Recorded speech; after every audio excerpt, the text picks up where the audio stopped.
Je vais donner la parole à Maria Dolores Alonso Rey Chevalier, qui est maître de conférence d'espagnol à l'Université d'Angers et spécialiste, entre autres, de Calderón de la Barca. Merci, madame. Je remercie les organisateurs de m'avoir invité et d'avoir été patient avec moi. Le bon ange est un personnage dramatique qui apparaît dans 22 autos, c'est-à-dire dans 30% des autos de Calderón. Ces genres exclusivement cultivés dans l'Espagne de la Contre-Réforme étaient une pièce allégorique en un acte, représentait les jours de la fête de Dieu, afin de glorifier le mystère de l'Eucharistie. Les sujets ne changeaient pas, mais l'argument était renouvelé chaque année. Nous analyserons d'abord la représentation des anges bons, ensuite leurs réactions et enfin leur connaissance. Calderón utilise l'iconographie de l'ange toujours en rapport avec l'économie de la pièce. Dans les arts visuels, la figure angélique est réduite à l'angelo à la Renaissance et à l'époque baroque. Si Calderón met en scène un enfant habillé en ange, c'est parce qu'il veut représenter un moment concret de la vie de Jésus. En effet, le plus grand des jours est construit autour de la métaphore la vie du blé et la vie du Christ. Lorsque les 4 chars sur lesquels est représenté l'auto s'ouvrent l'un après l'autre à la fin, ils montrent par ordre chronologique 4 scènes de la vie de Jésus parallèles à la vie d'un grain de blé. Annonciation, sémence, naissance, passion, saison du moulage et pain, Eucharistie. La présence des enfants indique donc le début de l'existence de la vie de Jésus blé, qui grandira de char en char jusqu'à devenir pain des anges, dénomination de l'Eucharistie. Généralement, l'ange est un adolescent inconnu du personnage à qui il s'adresse. Si un personnage ne décrit que le physique de l'ange, la lumière aveuglante, la beauté surhumaine et la jeunesse, c'est parce qu'on veut montrer les limites de la connaissance humaine, tandis que l'ange s'est décrit lui-même toujours comme une intelligence supérieure. C'est seulement lorsque l'ange est interpellé par un personnage représentant du force du mal ou l'ange déchu qu'il est reconnu aussi bien dans sa nature que dans ses accidents. L'ange est identifiable par sa figure anthropomorphique, par l'espace scénique situé au-dessus des planches qu'il occupe et par les mouvements descendants et ascendants qu'il réalise. Par sa seule présence, l'espace devient thaumaturgique. Dans El lirio et l'Azucena, les espaces se multiplient successivement et se complexifient. Discorde invite Guerre à accéder à son espace mental. Elle doit visualiser une montagne où Clovis est en prière.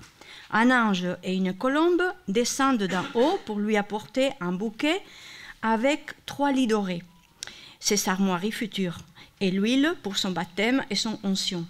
Le roi interpelle l'ange en utilisant le terme vision, un terme qui place encore l'ange dans l'espace mental du roi. Parfois, l'iconographie de l'ange est hybridée avec des images en provenance de la culture emblématique. Dans Les Diables muets, pour représenter la divinité, Calderón met en scène l'échelle de Jacob et les cieux ouverts de l'évangile de Saint Jean. 2 globes, un céleste et un terrestre, s'ouvrent.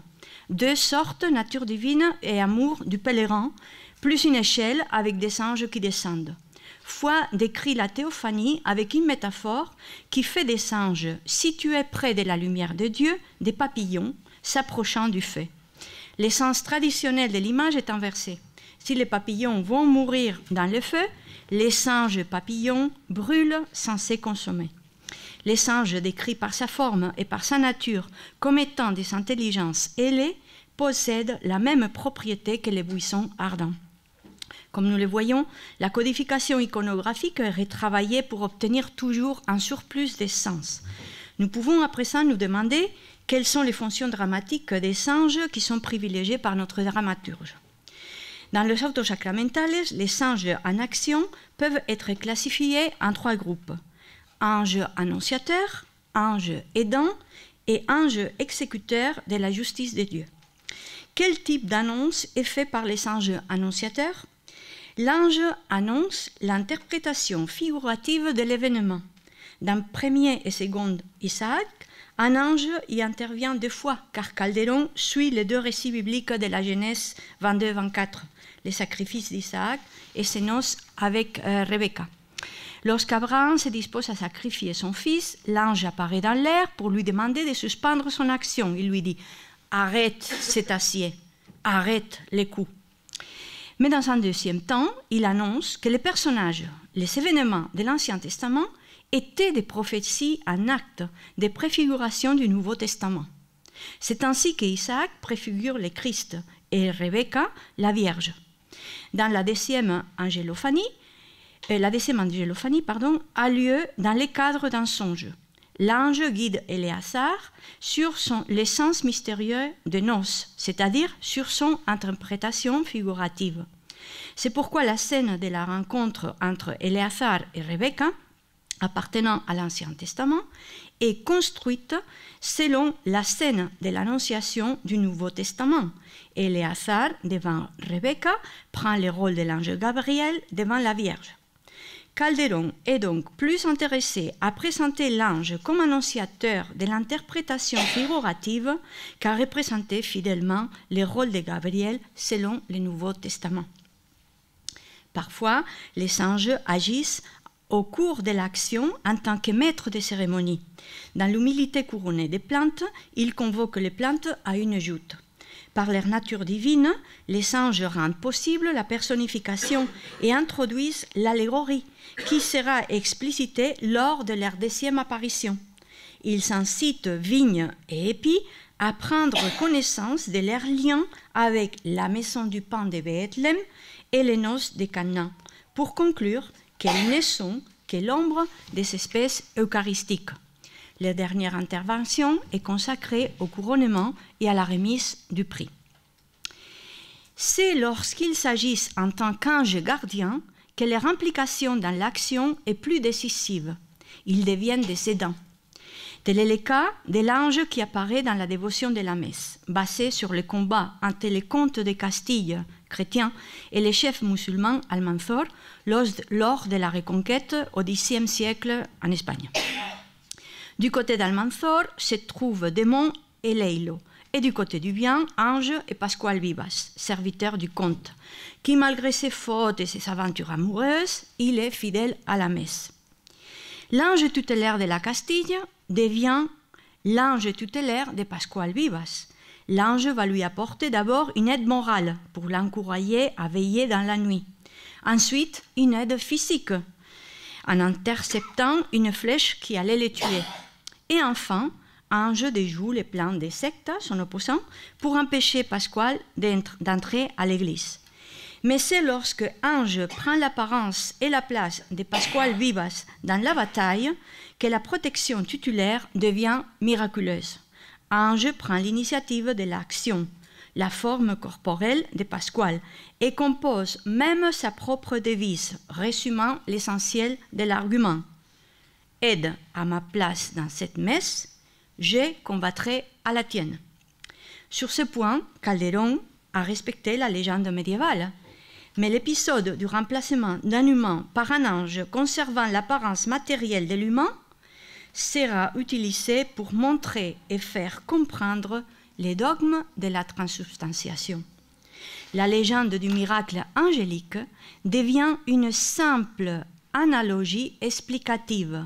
Je cite, « Il n'est pas possible qu'un corps se trouve dans deux endroits à la fois, sauf dans les sacrements. » Fin de citation.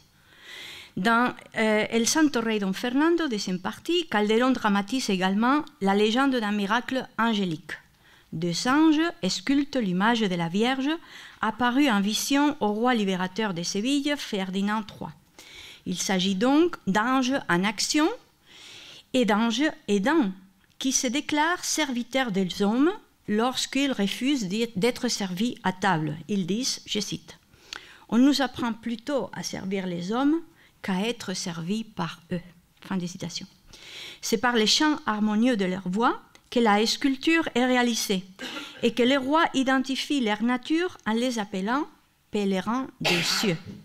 Notre dramaturge brouille les frontières entre les deux fonctions angéliques représentées dans les arts graphiques, les anges en action et les anges en adoration. La louange à Dieu par les chants et la musique deviennent une action effective d'aide aux humains grâce à laquelle une idée, une vision de la divinité devient un objet matériel du culte. La statue de la Vierge des rois de Séville que vous pouvez voir dans la cathédrale de Séville. Les anges gardiens, en adoration et en action, ne font qu'un. Dans les autos composés selon le paradigme du procès civil, les anges gardiens prennent le rôle d'avocats de la défense de l'homme. Ces pièces éclairent la conception que Calderon a de l'ange gardien. Dans Les aliments de l'homme, l'ange gardien a été si soigneusement caractérisé que l'on pourrait affirmer que Calderon, disciple des jésuites, y a intégré la position de Molina, exposée lors de la controverse des Auxiliis sur les rapports entre la grâce et les libres arbitres. En effet, pour Molina, l'ange gardien est du côté de la nature, des forces naturelles qu'il affermit et consolide pour que l'homme persévère et accède à la vie surnaturelle. Dans cette pièce, Ange est en union étroite avec un autre personnage, raison naturelle. L'homme, Adamo, expulsé du paradis, demande par voie judiciaire les aliments nécessaires à sa survie. Lors du procès, Ange tient à exposer devant la justice qu'il agit à la demande des raisons naturelles. Lorsque Adamo veut aller à la rencontre de son avocat, raison le décourage, car l'espace, le temps, la perception de sa corporité sont hors de la portée humaine. L'espace où il habite est lointain. Le temps où il a été attribué à l'homme est antérieur à celui de l'attribution de la raison naturelle.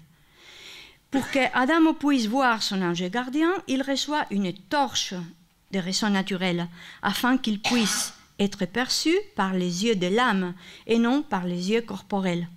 Grâce à cette lumière, Adamo reconnaît celui qui l'avait aidé lors de sa chute au début de l'action et confirme par là les dires des raisons naturelles. La temporalité de l'ange à côté de l'homme est antérieure à l'acquisition de la raison. Si dans ces autos, l'arme de l'ange est la parole, dans d'autres, l'ange est armé. Dans l'agneau viatique, 2 anges exterminateurs avec des épées nues ouvrent la pièce qui met en scène l'histoire de l'agneau pascal, Exode 12. Ils se présentent comme des justiciers envoyés de Dieu et exécutants de sa volonté. Mais Calderon manie la représentation des anges armés avec beaucoup de liberté. En effet, dans la peau de Gédéon, auto-tiré de l'Ancien Testament, Juge 6-7, où il est question de la toison couverte de rosée pour préfigurer l'incarnation, un seul et même personnage, ange, incarne 3 anges bien différenciés dans la tradition et dans les séries angéliques.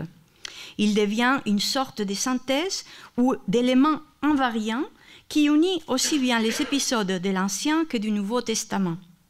C'est par ces emblèmes, épée et bâton, et par les jeux scéniques que le public identifie Ange avec Saint Michel. Il entre en scène traînant idolâtrie, habillé en femme, personnifiant les démons.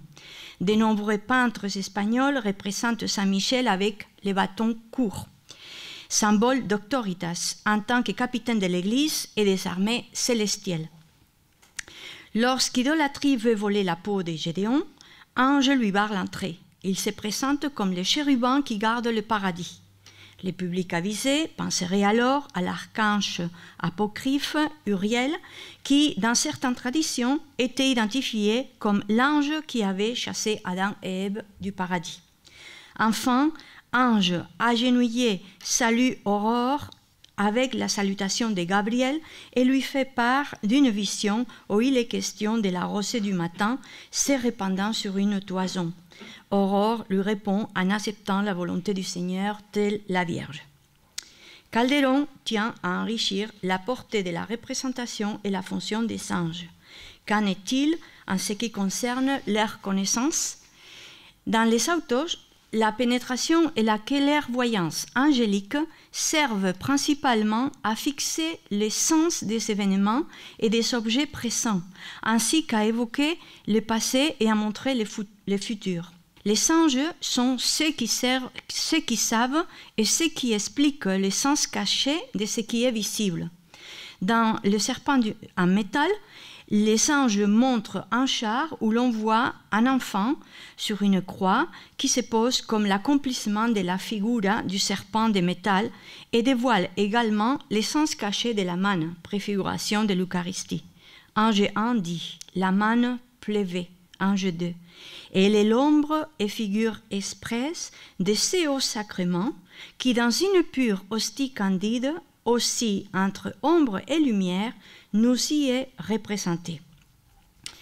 Les anges, êtres en dehors du temps et de l'espace et réceptacles de connaissances d'origine divine, délivrent aussi des messages prophétiques sur les temps historiques, les temps des spectateurs des autos. C'est ainsi que, dans les autos de type historique, les anges passent de l'événement historique à l'allégorie pour ensuite revenir au temps historique humain sur lequel il effectue une prédiction qui est accomplie dans le temps du spectateur qui vérifie sa justesse en vivant ou en ayant connu sa réalisation. Étant donné que le savoir angélique provient de Dieu, le temps historique vécu par les spectateurs semble être voulu par la providence de Dieu. Dans la dévotion de la messe, ange prophétise à démon l'anéantissement de l'islam en Espagne, s'appuyant sur les textes du prophète Habacuc 3.3, Deus ab austro veniet. Il fait un rapprochement entre l'austro biblique et le roi Philippe III, appartenant à la dynastie d'Autriche qui a expulsé les Morisques en 1609. Pour appuyer sa prophétie, Ange se livre à l'exphrasis du portrait royal dévoilé sur scène. Les rois à cheval, foule des musulmans, selon l'iconographie traditionnelle de Saint-Jacques Matamor. Dans d'autres genres dramatiques, les prophéties sont réalisées par des personnages allégoriques abstraits et intemporels. Dans la tragédie Numancia de Cervantes, Espagne et le fleuve Douro prédisent le lien entre la destruction de la cité ibérique celtibère et l'Espagne de ses contemporains. Étant donné que ces personnages ne sont pas de nature divine comme les anges, le spectateur a la possibilité de contester l'exercice prophétique. C'est le célèbre perspectivisme cervantin. Or, dans les autos, la contestation est exclue, car la connaissance angélique est supérieure à toute autre connaissance et sans risque d'erreur. Pour conclure, je vous dirais que dans les autos, l'ange bon est un personnage très riche, presque autant que l'ange déchu, le démon, si étudié par les chercheurs. Calderon manie avec liberté l'iconographie de l'ange, qui devient parfois un personnage synthétique dans lequel convergent plusieurs figures ou fonctions, ou bien il est hybridé avec des éléments provenant des emblèmes. L'iconographie baroque est au service du sens de la formulation visuelle et allégorique proposée, tandis que l'iconographie médiévale sert avant tout à montrer les limites de la connaissance humaine. L'espace où l'ange évolue élargit l'espace dramatique en donnant à voir l'intériorité humaine. La fonction d'intermédiation angélique est reprise et reproduite puisque l'ange devient introducteur de l'allégorie et intermédiaire entre la préfiguration de l'Ancien Testament et l'accomplissement christique du Nouveau. L'intermédiation est encore présente lorsque des miracles angéliques ou des rôles comme celui d'avocat sont dramatisés pour faire comprendre dogmes et doctrines. Enfin, l'intermédiation est encore présente lorsque les anges se positionnent comme une charnière entre les temps historiques allégorisés et les temps présents de l'écriture et de la représentation de la pièce. Je vous remercie de votre attention. Merci beaucoup.